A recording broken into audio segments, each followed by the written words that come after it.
Kumusta kayo mga katalaw? Narito na naman po ang inyong lingkod para ibahagi ang tunay na karanasan ng mga kwentong kababalaghan. Kung bago ka pa lang sa aking channel, please subscribe, like, and hit the notification bell para updated ka sa susunod kong kwento. Karenderya. Sa isang bayan ng Oriental Mindoro, may tatlong magkakaibigan na nag-aaral sa kolehiyo, sina Jana, Lian at Israel. Tuwing lunch break nila ay kinasanayan na nilang sa karenderya na lamang mag-lunch at sadyang malayo pang tirahan nila sa kanilang paaralan.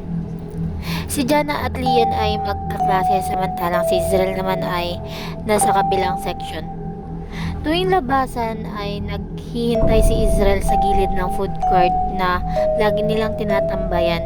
Minsan naman si Jana at Lian naman ang naghihintay kay Israel na kaugalian nila ang ganong setup na maghintayan sila tuwing break time para sabay-sabay silang mananghalian at makabili ng karenderyang kakainan nila. 11:50 na silang nagkita-kita at nagpasya na silang maghanap ng makakainan. Napansin ni Jana na may bagong karenderyang itinayo di kalayuan sa karenderya na kanilang paboritong puntahan. Tingnan nyo, may bagong bukas na karenderya, sabay turo sa di kalayuan sa kanilang kinakatayuan. Napatingin naman si Lian at Israel, sabay sabing, tara, try natin kung masarap ang lutong pangkain. Wika naman ni Israel. Sumang-ayon naman si Jana at Lian, tinungo ng magkakaibigan ang karenderya. Dumiretso ang tatlo sa lutong ulam na nakadisplay. Mukha namang malinis at nakalagay ito sa food glass display cover. Mukha namang masarap sa tingin ng tatlo. Good day po, welcome to nila Etery, wika ng babaeng humarap sa kanila. Namangha naman ang magkakaibigan ng natuon ang kanilang pansin sa nagsasalita. Sadya namang napakaganda ng babae, mahaba ang buhok, sexy at maputi rin ito.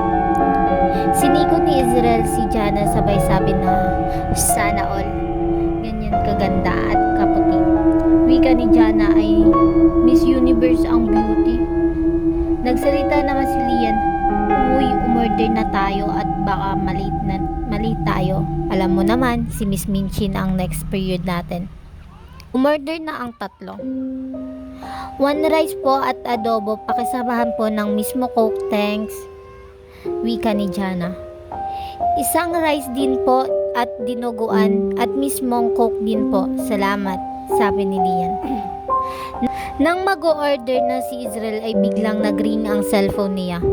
Wait lang, sabay sabi ni kina Jana at Lian. Mauna na kayo, sasagutin ko lang, tumatawag si mama. Nang matapos makipag-usap sa cellphone si Israel, ay umorder na rin siya. 1 rice po at napatingin si Israel sa mga ulam na nakadisplay. Agaw pansin sa kanya ang butterfly squid at mukhang sarap na sarap siya. At yan pong butterfly squid po at 1 mismo Coke po. Nang matapos umorder, tinungo niya ang kinaroroonan ng dalawa niyang kaibigan.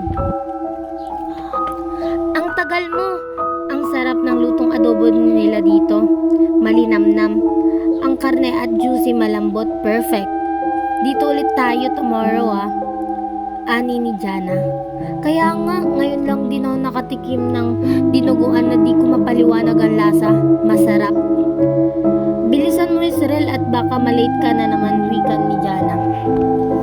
Nung kakain na si Israel, naghanap siya ng sausawan.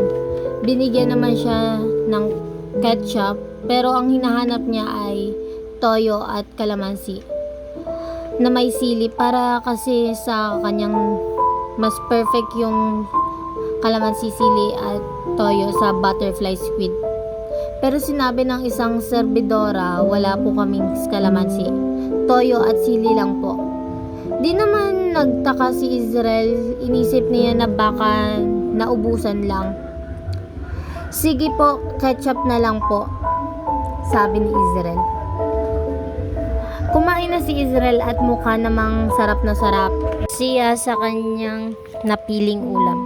Nang matapos na silang kumain at paalis na sila, agaw pansin ang magandang babae sa kanilang tatlo.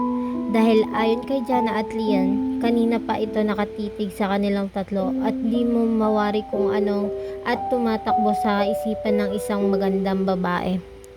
Halina kayo, wika ni Israel, at baka malate pa tayo.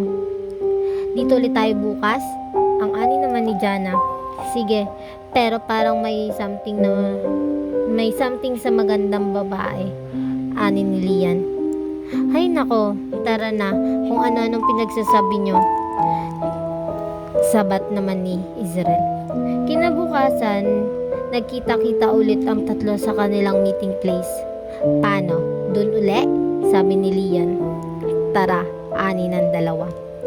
Umorder uli ang tatlo. Try ko yung dinuguan at one rice po. Pasama na din po ng coke mismo.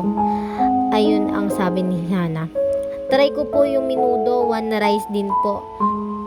Tubig na lang po. Ayun naman yung kay Lian. Isang rice, butterfly squid po at coke din. Nagtinginan ng dalawang si Lian at Jana. Yan na naman, wika ni Jana. Ngumiti na lang si Israel. Nang makaupo na ang tatlo para kumain, humingi na lamang si Israel ng toyo at sili. Nang nabigyan na ng babae ng toyo at sili ay tumalikod na ito sa bawat wika ni Israel.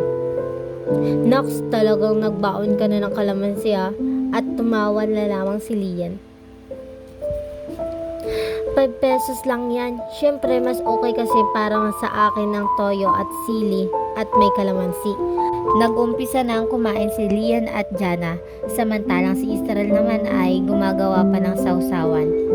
Isang kalamansi sa sausawan at isa naman kalamansi siyang ipapampiga niya sa butterfly squid dahil gusto niyang mas mangibabaw ang lasa ng kalamansi. Laking gulat ni Israel nang pagpiga niya ng kalamansi sa kanyang inorder na butterfly squid at nagbago ang anyo nito. Naging hugis kamay ito at tumambad sa kanya ang mga kuko at daliri ng isang bata. Napasigaw siya at napahinto naman si Jana at Lian sa pagsubo nang makita nila ang ulam na inorder ni Israel. Kaya dali-dalang nilabas pa ni Israel ang natitirang kalamansi sa kanyang bag at pinisil ito sa ulam ni Jana at Lian. Tumambad ang mga mata at laman loob ng tao. Suka ng suka ang dalawa nang malaman nilang karne pala ng tao ang kanilang binabalik-balikan sa karenderyang bagong bukas. Simula nung nangyari ngayon, napagpasyahan ng tatlong magkakaibigan na magbaon na lamang ng lunch at hindi na kumain sa mga karenderya upang hindi na maulit ang pangyayari.